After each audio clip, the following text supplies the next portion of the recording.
มาเบิงปิดสุดฝึกอบรมเวียกงานจัดตั้งให้พนักงานราชการกลุ่มจัดตั้งพนักงานห้องบริการศูนย์กลางภาค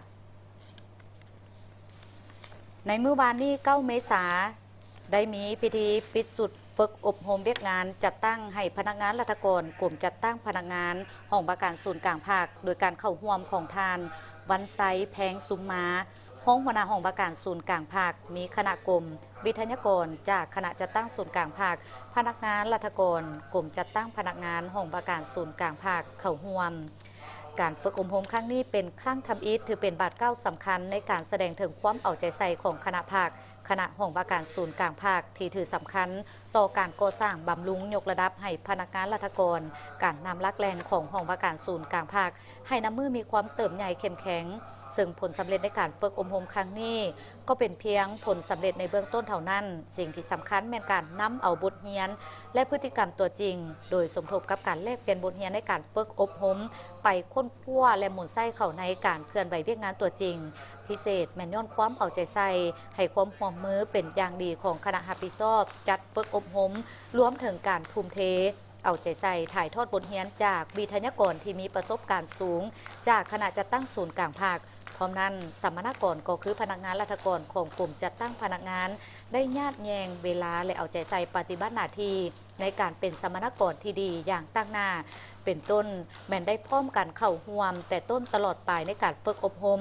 ปฏิบัติระเบียบมงเวลาตามที่กำหนดไว้เป็นอย่างดีพร้อมทั้งมีความรับผิดชอบสูง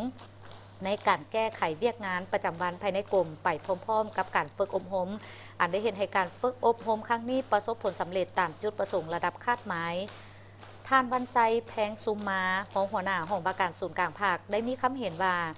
สมณกรก็คือบรรดาสหายพนักงานราชการการนำลักแรงของกลุ่มจัดตั้งพนักงานจงพร้อมการสืบต่อผันขยายเนื้อในก็คือบทเรียนในการฝึกอบรมครั้งนี้เข้าในการจัดตั้งปฏิบัติเวียกงานตัวจริงของตนอย่างประดิษฐ์สร้างเพื่อยกระดับการเป็นเสนาธิการให้แก่คณะภาคคณะห้องบริการศูนย์กลางภาคในการค้นคว้าเกี่ยวกับเวียกงานก่อสร้างภาคเวียกงานพนักงานและเวียกงานกลุ่มจากการจัดตั้ง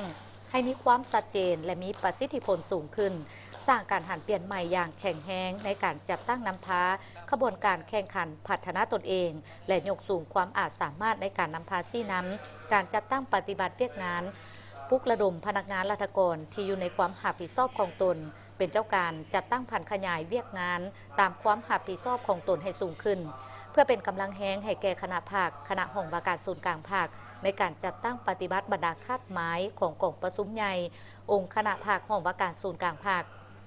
แผนพัฒนาห้องบริการศูนย์กลางภาคและแผนพัฒนาของกลุ่มจัดตั้งพนักงานให้กลายเป็นรูปธรรมและบรรลุตามจุดประสงค์ระดับคาดหมายที่วางไว้ในพิธียังได้มอบใบยั่งยืนให้ผู้สำเร็จการฝึกอบรมในครั้งนี้